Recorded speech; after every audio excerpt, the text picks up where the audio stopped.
Hey guys, welcome back to the channel. It's Trey, and let's talk about Wonder Woman issue 12. It was really nothing. It was a tie-in to Absolute Power. It was absolutely nothing. It was just an excuse to get her to team up with Damian Wayne Robin to get information from Captain Boomerang. And just kind of like, really? Come on now. Do we really need this? It's just like, can we stop wasting our time with this nonsense? Like, yes, I get it. It's an Absolute Power tie-in, and Wonder Woman has a mission that she has to complete, but at what cost? You know what I'm saying? Like, what kind of stupidity are we doing right now where we need her and Robin to team up out of all the things? And that's, once again, it goes back to what I've been saying about these weirdos who, these writers and these creators who don't know anything about Wonder Woman. And you mean tell me Wonder Woman don't know how to get information out of people without the lasso of truth? That means y'all trying to say that she's that stupid that she only relies on the lasso to get information out of people, and it's through Captain Boomerang. Again, if you're gonna drag Captain Boomerang into this, Captain Boomerang is a Flash villain. So wouldn't it make sense for him to be tied into, I don't know, Absolute Power Flash? Because Flash has a better handling on Captain Boomerang than anything else. But again, it's another one of those characters because he's been so integrated with the Suicide Squad that they think they can just do whatever they want with the character without understanding where he come from. You know what I'm saying? And then once again, where's Donna Troy? Where's Cassie Sandsmark? Where's Artemis?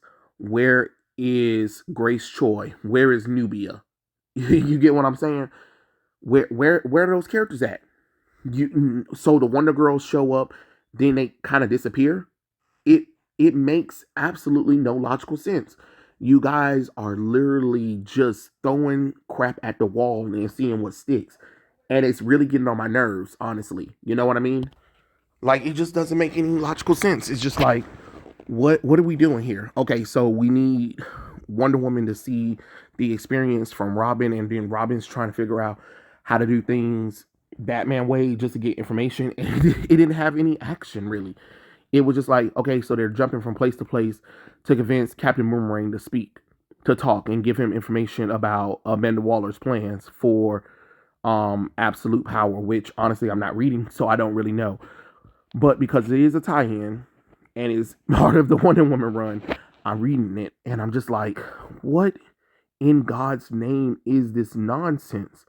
If anything, Cassie and Donna has more of interrogation skills than Damien. I mean, if you're not gonna let Wonder Woman do it, why you didn't let one of the Wonder Girls do it?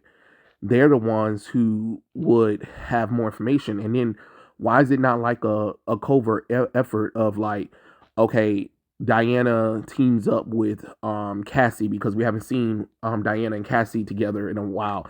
Then you have Donna Troy and Yara getting some information, and they're all correlating to get the information all together. And when it makes sense to use Wonder Woman's rogues gallery for information with absolute power, like, so I guess the sovereign, just the king of the United States, just letting things go, and there's nobody. You know what I mean? And then where's Steve Trevor at?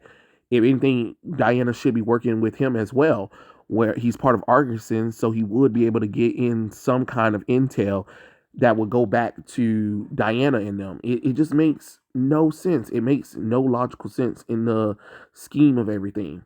But of course, I say something like that, and then of course there's gonna be some people like, you don't know what you're talking about or whatever. But it just seems like Tom King is the one who don't know what's going on, because he's just doing whatever. Like, this was really a nothing issue.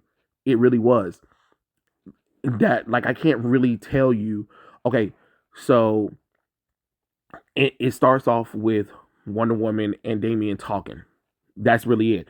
And they're going back and forth with the philosophy of love and peace, and Batman's more brutal notion of justice. But it's just like Wonder Woman hung out with Batman so long, she already knows how Batman works.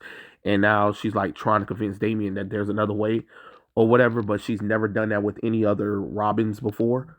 Come on now. It's weird. It's weird. But what, like, This was an excuse for Diana and Damian Wayne to team up. For what?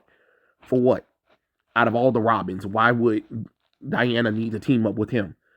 If anything, it would make sense for her to team up with, I don't know, Tim Drake or Dick Grayson, because those are the Robins that she's more familiar with than anything else, and those are the Robins that she worked with more so than any other Robin. You know what I mean? It's kind of dumb. And again, why are you not connecting with the Wonder Girls? Like, y'all keep excluding these characters that I have to constantly bring up every time. You know, it would have made more sense for her to work with Grace Choi and Thunder, and to get intel, because at least Grace Choi is also an Amazonian character who is in a relationship with Thunder, so you can get a little bit of Black Lightning, and you can get a little bit of Amazons in there with Diana working with her. You know what I'm saying? That would have been great, because we don't get a chance to see Grace Choi often. That would have been a way better thing. And then what? So Grail's just sitting around not getting it. You know what I'm saying? Why is Grail not present? If anything, Grail would love the opportunity to go after Diana, or to try to distract the other Wonder Girls from intel that's being shared that they need. You know what I mean? Because apparently Diana lost her lasso of truth, or she can't wield it. I don't know, because I don't really care about absolute power. Honestly, nobody cares about absolute power, because nobody's buying absolute power, because the sales are in the toilet right now. Then we jump to that stupid Trinity story where, once again, it's a nothing burger. She's just an annoying little brat. They're trying to figure out about some information about where Mongol is. They just basically argue like brother and sisters. I mean, brother and sister, and it's just kind of boring. And then we jump to them getting to the planet. They beat up Mongol out of nowhere. And remember, Trinity is supposed to be the leader of the Justice League, and she acts the most immature. So like John and Damian, who've been doing this for years, have to listen to the most youngest immature leader of all time, who's like, we need to hurry up, we need to get there, oh god, how long is it gonna take, oh I'm so bored, or whatever. Like, who the hell is this crap for? It is not for readers, because it doesn't make logical sense. You're not making me want to read this character. This is another character who is boring and just doesn't deserve to be there at all. Out of all the characters, doesn't deserve to be there, not one bit. And then you jump to the end of the battle, like, you don't even show them struggling. And that's another thing too. Like, this issue had nothing to say, nothing to do. It was just like, oh, it's obligated tie-in, but the tie-in is not making any sense. And then the side story still not making any sense. Enough with the side stories, DC. If the side stories don't mean nothing in the grand scheme of things, stop adding them in there. If you're going to give me some lazy ass nonsense, don't give it to me at all. Like, this crap is getting stupid. Really, it really is.